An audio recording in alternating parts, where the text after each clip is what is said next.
교회를 쉽게 이해할 수 있도록 비유를 통해서 우리에게 성경은 가르쳐 주십니다. 교회라는 실체를 쉽게 이해할 수 있도록 비유적인 언어를 사용한 것입니다. 첫 번째는 교회는 그리스도의 신부입니다. 그래서 신부로 표현을 합니다. 이것은 사랑의 대상이며 사랑의 관계를 갖고 있다는 것입니다. 두 번째는 건물입니다. 교회는 하나님이 머무시는 성전입니다. 하나님의 집입니다. 그래서 건물에 비유를 합니다. 대통령의 집에는 대통령이 있습니다. 한국에는 청와대, 미국에는 백악관. 하나님의 집에는 당연히 하나님이 계십니다. 그래서 교회를 하나님이 함께 하신다라는 의미에서 성전, 건물에 비유하는 것입니다. 그래서 우리가 끝까지 진리를 붙잡으면 그의 집이라. 그리스도 안에서 우리가 산돌같이 지어져 가느니라. 이렇게 건물로 비유하고, 또 신부로 비유할 때는 내가 정결한 처녀로 그리스도에게 너희를 중매케 하려 함이라 라고 표현합니다. 그래서 천국을 혼인잔치에 비유하는 것입니다.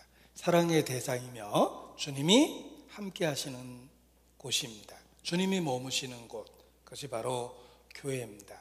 그래서 너희가 하나님의 성전인 것과 성령이 너희 안에 계시는 것을 알지 못하느뇨. 알아야 된다는 뜻입니다. 주님은 우리 가운데 계십니다. 교회는 하나님의 집이기 때문에 그렇습니다. 그래서 누구를 만나려고 한다면 그 사람 집을 찾아가는 것이 만날 수 있는 가장 확실한 방법입니다. 혹 우리의 삶 속에 하나님을 잃어버렸다면 그분을 다시 만날 수 있는 만남의 장소가 있습니다. 바로 하나님의 집, 교회입니다. 신약시대 교회 모형은 구약시대 성막입니다. 성막을 또 다른 말로 회막이라고 합니다. 회막이라는 말이 무슨 뜻일까? 미팅 포인트입니다. 만나는 곳이에요. 미팅 플레이스. 약속 장소 같이 누구를 만나는 만남의 장소가 있습니다. 그래서 하나님을 만날 수 있는 곳, 그래서 구약시대에는 성막을 회막이다 이렇게 표현하는 것입니다. 하나님의 집입니다. 하나님을 다시 만나고 하나님과 함께 있을 수 있습니다. 교회가 그렇습니다. 그리고 세 번째, 교회에 대한 이해를 우리에게 시켜주기 위해서 사용한 유명한 비유는 교회는 그리스도의 몸이다 라는 것입니다.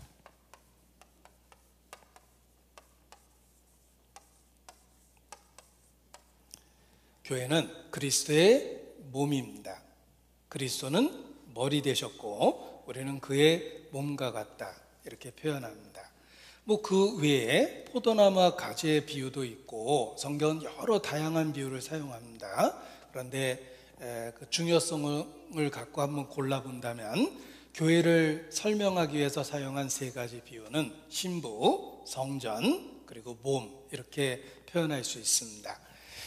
마음 같으면 이 세 가지 경우를 다 자세히 공부해 보고 싶은데 오늘 제한된 시간 안에서 말씀을 상고해야 되기 때문에 특별히 이번 시간은 그리스도의 몸이라는 교회의 정의에 대해서 구체적으로 생각해 볼까 합니다. 교회는 그리스도의 몸입니다. 이 몸이라는 것을 가르쳐 주기 위해서 성경에 반복적으로 본문에 표현하셨는데 대표적인 본문이 네 가지입니다. 네 가지 본문을 오늘 주제와 관련이 있으니까 다 찾아보도록 하겠습니다. 교회는 예수 그리스도의 몸이다 라는 걸 가르쳐주는 대표적인 네 가지 본문을 다 찾도록 하겠습니다. 첫 번째는 에베소서입니다. 찾겠습니다. 에베소서 1장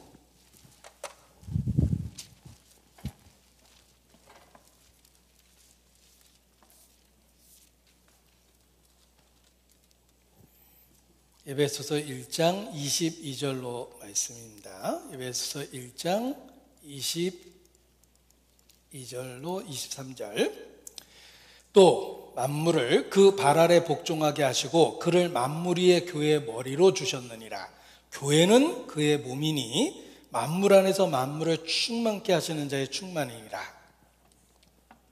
자, 예수 그리스도는 교회의 머리입니다. 교회는 그의 몸입니다.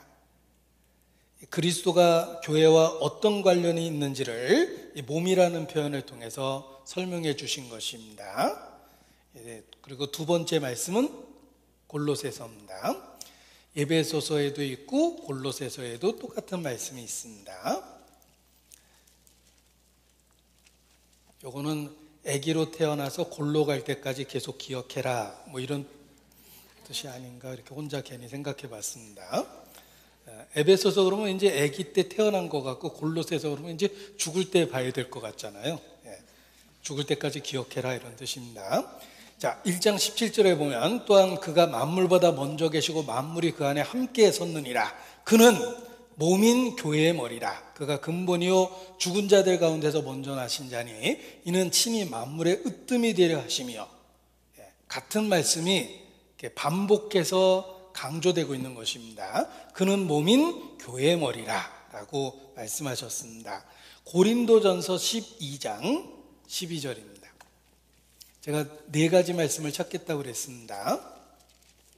고린도전서 12장 12절.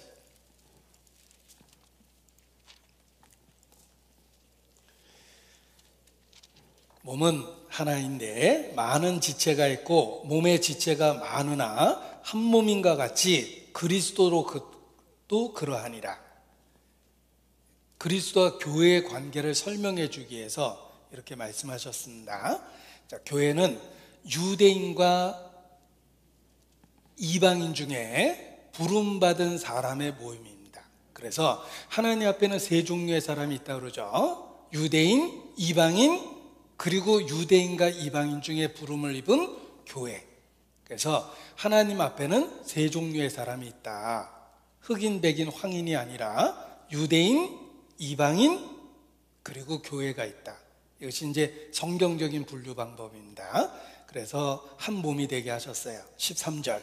우리가 유대인이나 헬라인이나 종이나 자유자나 다 한 성령으로 세례를 받아 한 몸이 되었고 또 다 한 성령을 마시게 하셨느니라. 이제 교회를 한 몸에 성령께서 하나로 만든 한 몸이다 라는 이야기를 하고 있는 것입니다. 12장 27절입니다. 고린도전서 12장 27절. 짧은 말씀이니까 같이 읽겠습니다. 너희는 그리스도의 몸이요 지체의 각 부분이라. 이것이 교회가 어떤 의미를 갖고 있는지 보여주는 말씀입니다. 네 번째 말씀은 로마서 12장입니다. 이러한 말씀은 서로 명확하게 연결관계가 있기 때문에 이 네 말씀을 한 세트로 해서 기억하시는 것이 신앙생활에 큰 도움이 됩니다.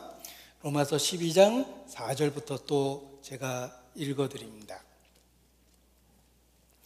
우리가 한 몸에 많은 지체를 가졌으나 모든 지체가 같은 직분을 가진 것이 아니니 이와 같이 우리 많은 사람이 그리스도 안에서 한 몸이 되어 서로 지체가 되었느니라. 자, 이것이 주님과 우리의 관계며 우리 각 사람의 관계라는 것입니다. 주님하고의 관계는 머리와 몸의 관계고 성도 서로 간의 관계는 한 몸 안에 있는 서로 다른 지체다. 이렇게 해서 영적인 진리를 우리가 늘 기억할 수 있도록 몸으로 비유해 주신 겁니다. 자, 이러한 비유는 결코 머리에서 지울 수 없습니다. 왜? 우리는 이 몸뚱아리를 갖고 평생을 이 세상에서 삽니다. 우리의 몸과 분리될 수 없습니다. 이 땅에 있는 한 우리는 이 몸뚱아리를 갖고 7, 80의 인생을 살게 됩니다. 내 몸이 존재하는 한 평생 기억할 수밖에 없는 말씀입니다.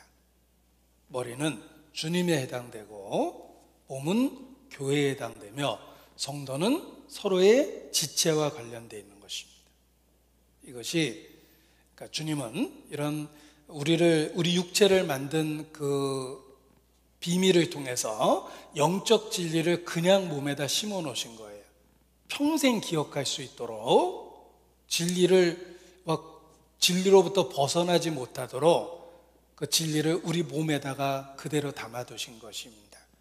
그래서 그리스도를 신부에 비유했을 때 우리는 남자 반 여자 반 평생 그렇게 삽니다.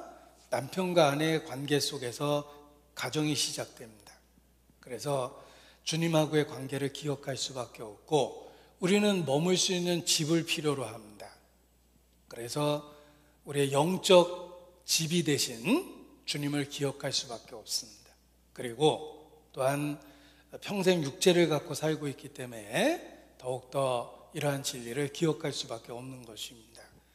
그래서 이 교회에 대한 진리는 정말 중요하기 때문에 이와 같이 우리 삶에 결코 잊을 수 없는 그림 언어를 통해서 진리를 설명해 주고 있는 것입니다.